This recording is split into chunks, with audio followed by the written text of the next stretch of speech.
Raise your right hand, please.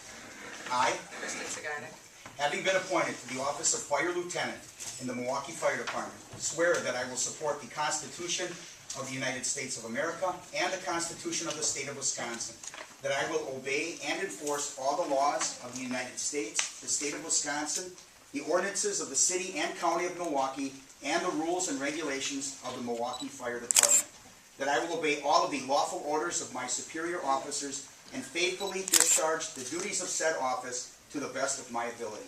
I do. Congratulations.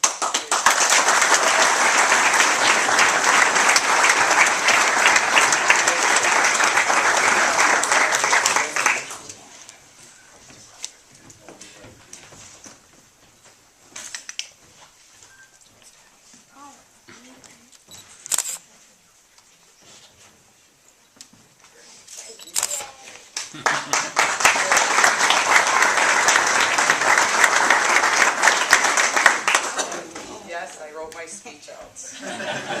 I'd like to start by saying thank you to the anonymous person who put the application for lieutenant in my locker. I was on the fence whether I was going to even apply or not. Then the application appeared, and so I decided to try it. Next, I'd like to thank my family for putting up with me while I studied, especially when I went through the oral problems. Originally, I intended only to study at work, so I wouldn't have to take time away from the family. But when it came to time to study for the oral, it really spilled over into my home life.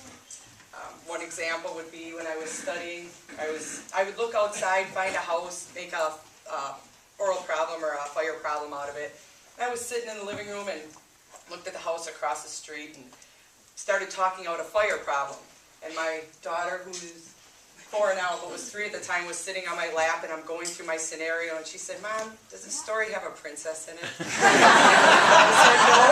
And she said, "Could you please quit telling me?" And then I realized I should stick to studying with the adults. So thank you for understanding and picking up my slack. Speaking of studying, when I decided to take the test, I figured it would be a lot easier to study with someone else. So I talked Roger Weathersby into taking the test with me. Roger swears he's going to write a story called How Kristin Ruined My Summer. And I couldn't have done as well as I did without him.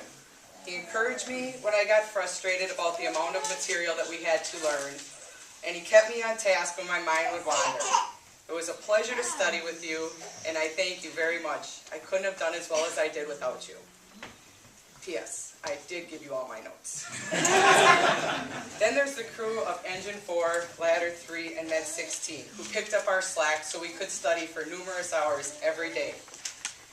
They were all very supportive and never complained about having to do the extra work. So I thank you. To retired Captain Clay, Lieutenant Zidek, Lieutenant Lucas, and Lieutenant Ramsdell, thank you for answering all of my questions and critiquing my oral problems over and over and over again. I also need to recognize my brother-in-law, Lieutenant Matt Williamson. Your random phone calls while I was at work, such as, "Where do all the companies stage at a high-rise fire?" really kept me on my toes. Or for making me start to study for the oral exam when I really just wanted to wait till my written results came back to find out if I even passed. You were very determined to make sure that I was 100% prepared for any situation that they threw at me. Next would be Battalion Chief Gerard Washington, for helping me polish my oral interview. You were very patient and never laughed too hard at most of my answers. It was because of the two of you and the officers of Engine 4, Ladder 3, and Med 16 that I felt as confident as I did during the testing process. Finally, I had many cheerleaders through this whole process, but would like to take a moment to acknowledge my biggest cheerleader, my sister, firefighter Sandy Williamson. You were always there to encourage me and offer to help me. You followed my footsteps when I came onto this job. I can only hope that I get to see you up here one day. Once again, thank you, and I hope I didn't forget anyone. That's it.